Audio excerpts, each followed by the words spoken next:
कब्रिस्तान। हर रिलीजन में डेथ के बाद शरीर को विदा करने के अलग अलग तरीके होते हैं। हिंदू बॉडी को जलाकर अंतिम संस्कार करते हैं, वहीं क्रिश्चियंस और मुस्लिम कब्र बनाते हैं, और जहां कब्रें होती हैं उस जगह को कब्रिस्तान कहा जाता है। हम बचपन से ही कब्रिस्तान से जुड़ी कई डरावनी कहानियां सुनते आए हैं।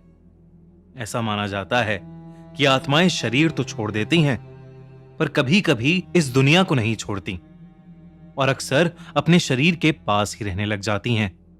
यह कहानी 16 साल के इकबाल की है। इकबाल अपने अब्बू के साथ रहता था।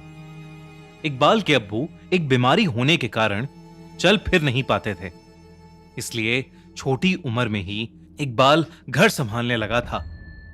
इकबाल सड़क पर जूते पॉलिश करके अपना और अपने अब्बू का पेट पालता था। इकबाल के अब्बू की बीमारी इस कदर बढ़ गई थी कि कुछ ही महीनों में उनका देहांत हो गया।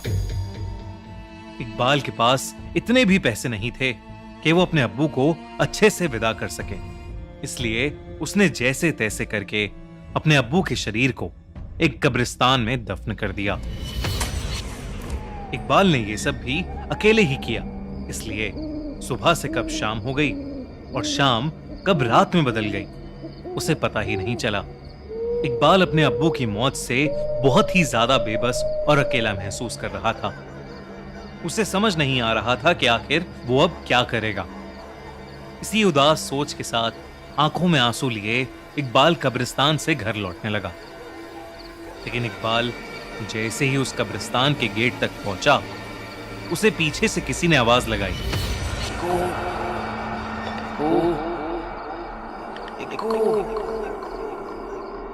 इकबाल एकदम से रुक गया। वो सहम गया क्योंकि उसे इक्कू सिर्फ उसके अब्बू बुलाते थे।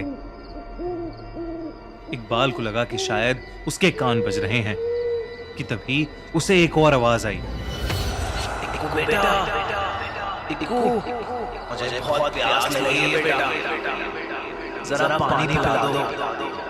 अब इकबाल के रोंगटे खड़े हो गए थे। यह आवाज उसके अब्बू की ही थी। वो पीछे मुड़ा और जोर से चिल्लाया, अब्बू!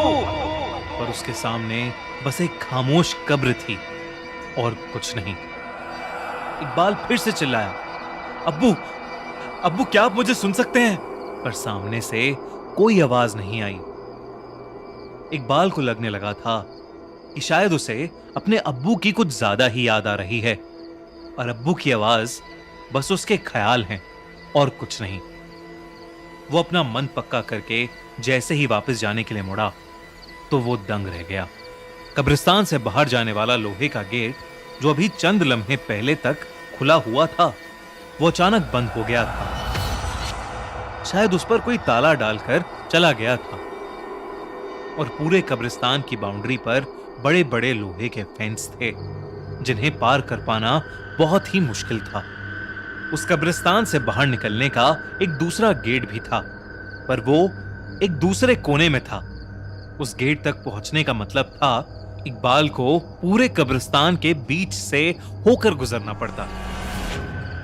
लेकिन इकबाल के पास और कोई ऑप्शन भी नहीं था, तो वो दूसरे गेट की ओर जाने लगा।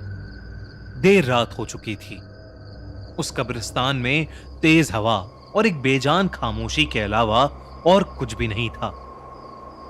अंधेरे में वो कब्रिस्तान और भी डरावना लग रहा था।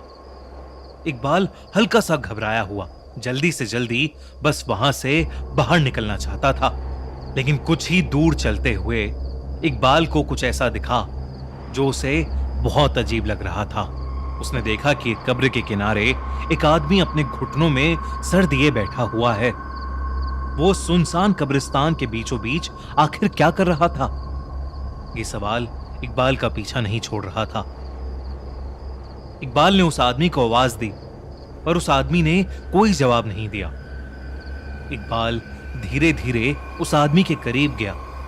उसके नजदीक जाकर इकबाल ने जैसे ही उस आदमी की पीठ पर अपना हाथ रखा, उस आदमी ने अपना सर उठाया और देखते ही देखते उसकी गर्दन उल्टी घूम गई। उस आदमी का चेहरा बेहद भयानक था। और वो अपनी लाल आंखों से गुस्से में इकबाल को घूरने लगा। इकबाल उस आदमी को देखते ही जोर से चीखा और उस जगह से भागा। वो बिना कुछ सोचे समझे बस भागता रहा और कुछ दूर जाकर एक पेड़ से सट कर बैठ गया। इकबाल ने जो देखा था उससे उसकी रूह कांप गई थी। उस आदमी का भयानक चेहरा इकबाल भूल ही नहीं पा रहा था। इकबाल में अब इतनी भी हिम्मत नहीं थी कि वो उठकर एक कदम भी और चल पाए, इसलिए वो उसी पेड़ से चिपक कर बैठ गया और सुबह का इंतजार करने लगा। तभी कुछ ही पलों में वहां कोहरा फैलने लगा। वो कोहरा देखते ही देखते इतना गहरा हो गया कि इकबाल को अब कुछ भी दिखाई नहीं दे रहा था।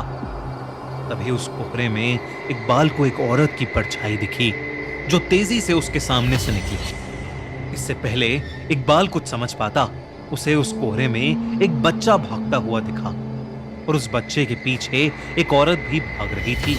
वो बच्चा तो कोहरे में कहीं गायब हो गया, पर वो औरत इकबाल के पास आकर रुक गई। इकबाल की धड़कनें तेज होने लगी थीं। आखिर वो औरत ठीक उसके ही सामने क्यों रुकी थी? तभी उस औरत के सामने से कोहरा हटा और इकबाल को उस औरत का चेहरा दिखा। ऐसा लग रहा था कि जैसे वो औरत सालों से किसी कब्र में दफन हो और अभी अभी उस कब्र से उठकर वो इकबाल के सामने आ गई हो। वो औरत बेहद भयानक लग रही थी और वो धीरे धीरे इकबाल की तरफ आगे बढ़ रही थी।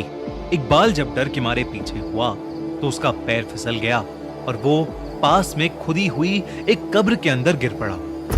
इकबाल उस कब्र से बाहर निकलने की कोशिश करने लगा, पर वो उससे बाहर ही नहीं निकल पा रहा था।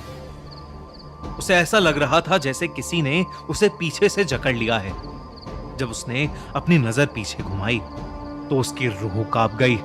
उसे वही डरावनी भयानक औरत दिखी। उस औरत ने इकबाल का गला पकड़ लिया और इकबाल उस कब्र में नीचे धंसता चला जा रहा था। धीरे धीरे इकबाल की आंखें भी बंद होने लगी थीं कि तभी अचानक से एक हवा का झोंका आया और इकबाल को ऐसा लगा जैसे किसी ने उसका हाथ पकड़ के उसे ऊपर उठाया हो। इकबाल उस सहारे से ऊपर तो आ गया, लेकिन दूर दूर तक वहां कोई भी नहीं था। पर इकबाल उस कब्र से बाहर निकलते ही फौरन कब्रिस्तान के गेट की तरफ दौड़ा और वहां से बाहर निकल गया।